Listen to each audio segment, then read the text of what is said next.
uma possível espiritualidade se desenvolvendo numa inteligência artificial. Olha que coisa bizarra. Imagina daqui a pouco um pastor digital ou um líder religioso...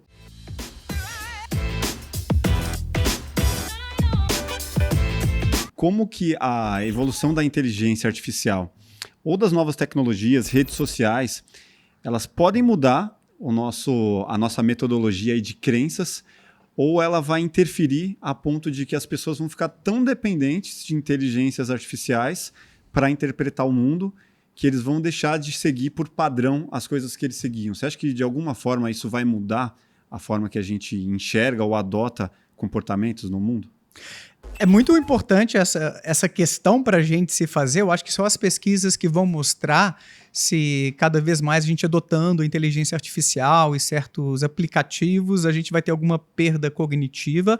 Tem pesquisas a respeito disso, eu não estou tão atualizado, mas o que a gente tem que entender, e eu vou dar o exemplo aqui da agenda, é que não necessariamente você terceirizar alguma demanda cognitiva, como memorizar números de telefone. Eu acho que eu sei só o telefone da minha esposa hoje em dia. Eu erro da minha esposa, da minha mãe já não lembro nem mais nenhum. Não, e ela me fez decorar o dela porque ela colocou lá como senha de uma coisa dela que eu não vou falar para os ladrões, não. Hã? Ah, já trocou, tá? Era do computador dela. Agora eu já não sei. Eu vou pôr aqui, ó, o meu telefone aqui no computador para você memorizar, hein, cara. E aí que eu memorizei, inclusive. Então a gente terceirizou muita coisa que utilizava com a memória, colocando no celular aquilo ali, e não por isso a gente está exercitando menos a nossa memória, porque tem uma coisa que a gente tem que considerar. Você deixa de lado algumas tarefas, mas muitas vezes abraça tarefas alternativas. Tá. Saca?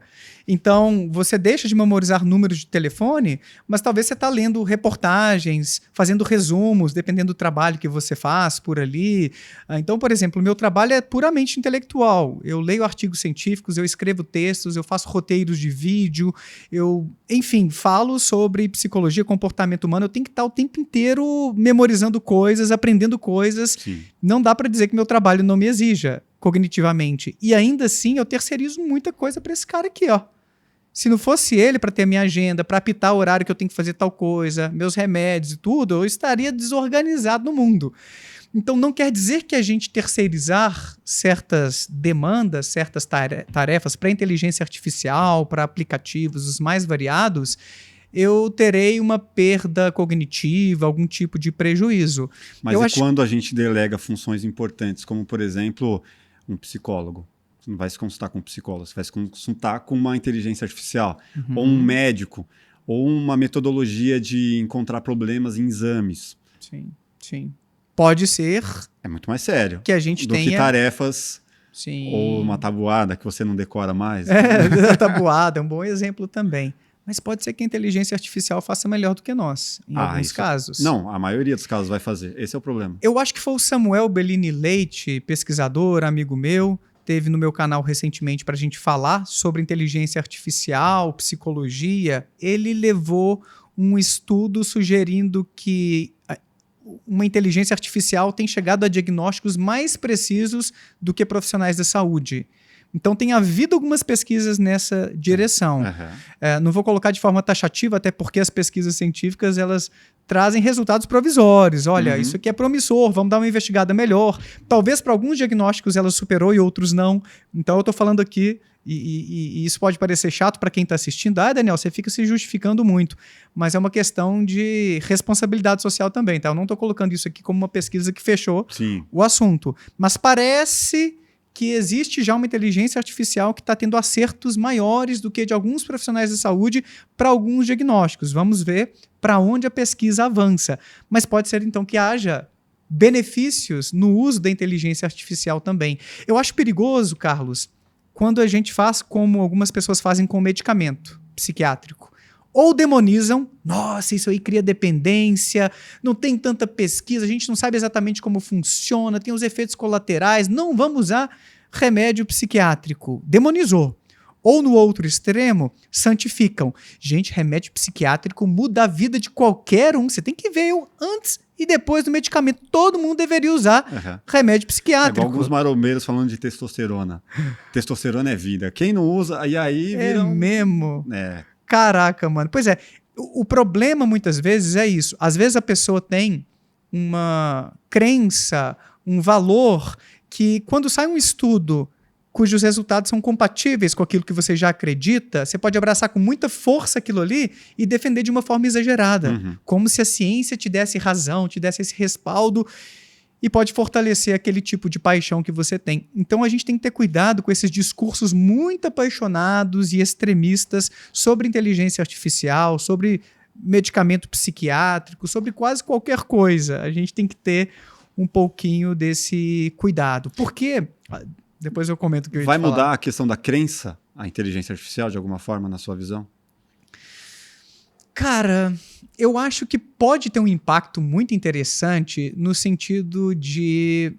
Será que a inteligência artificial vai injetar novas crenças supersticiosas, religiosas, existenciais na humanidade? Injetar no sentido de desenvolver mesmo. Não a ponto de querer dominar, você está dizendo. Não, por enquanto eu não estou falando sobre dominação. Propositalmente, né? Tipo... Eu participei de um congresso em junho do ano passado, em São Luís, sobre psicologia da religião. E uma das conferencistas levou justamente uma matéria discutindo uma possível espiritualidade se desenvolvendo numa inteligência artificial. Olha que coisa bizarra. Imagina daqui a pouco um novo sistema de crenças, um pastor digital ou um líder religioso que é baseado... Superdotado. Caraca, mano, te falando sobre... Olha, eu estudei todos os sistemas de crenças e rituais e cheguei à conclusão de que o melhor é este aqui. Então, ou aquele que a humanidade... Imagina quem tá perdido. O cara usa esse discurso aí, você fala, nossa, vem. Né? Inteligência artificial, acredito mais do que o pastor da esquina. Eu não duvido que coisas bem bizarras assim aconteçam. Que tenham algum impacto sobre a espiritualidade, sobre certos tipos de crença. E eu vou te dar um exemplo aqui, cara, que não é tão novidade assim, porque os filósofos da mente já discutiam isso há décadas. Sobretudo depois do advento do computador, das neurociências do século passado, do final do século passado, que isso tem sido discutido. Se no final das contas a nossa mente, a nossa consciência emerge da atividade de bilhões de neurônios e ela vai para o saco, desaparece quando o nosso cérebro deixa de funcionar, se a gente consegue simular a mente humana numa máquina e quem sabe até clonar um dia, como algumas séries já mostram isso por aí, né, na ficção científica. Fazer um download da sua mente aqui para...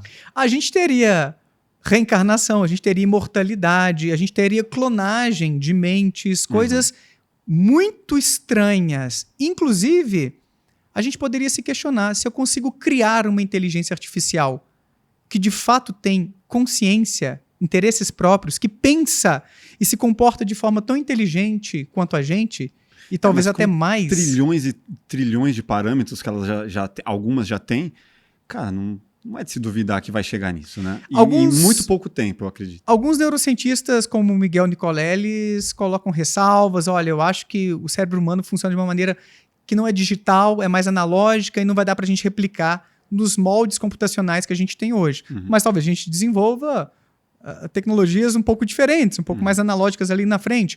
Mas o ponto é que isso levanta uma questão sobre a alma humana. Se no final das contas o nosso comportamento realmente é oriundo deste maquinário cerebral, neuronal, e a gente consegue replicar isso em alguma medida nas máquinas, parece não ser necessária mesmo a postulação de uma alma, de um espírito. Talvez nós sejamos carne e osso mesmo.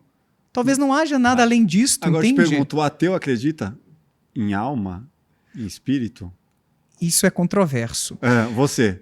Não, eu não acredito. Não acredita? Não acredito. Alma nem espírito. Não. Morreu, acabou pra mim. Não tem nada depois daqui. Eu falo que é controverso porque a gente está estudando agora os ateus místicos. Então a gente tem descoberto uma fatia de ateus que acreditam em coisas sobrenaturais. Ateus místicos. Isso aí é novo. Eles negam a existência de Deus. Não, Deus é uma criação humana. mas acreditam em amuletos da sorte, tem as simpatias, as superstições, cara. Tem ateu que adora astrologia. Se você gostou desse corte, com certeza vai gostar do episódio completo. Vá aqui na descrição, pegue o link e saiba muito mais sobre crenças, superstições e por que fazemos certas coisas sem nem saber. Trouxe aqui Daniel Gontijo, ele que é doutor em neurociência, psicólogo e um super especialista sobre o assunto. Se inscreva no nosso canal, deixe seu like e até o próximo Plugado Podcast. Valeu!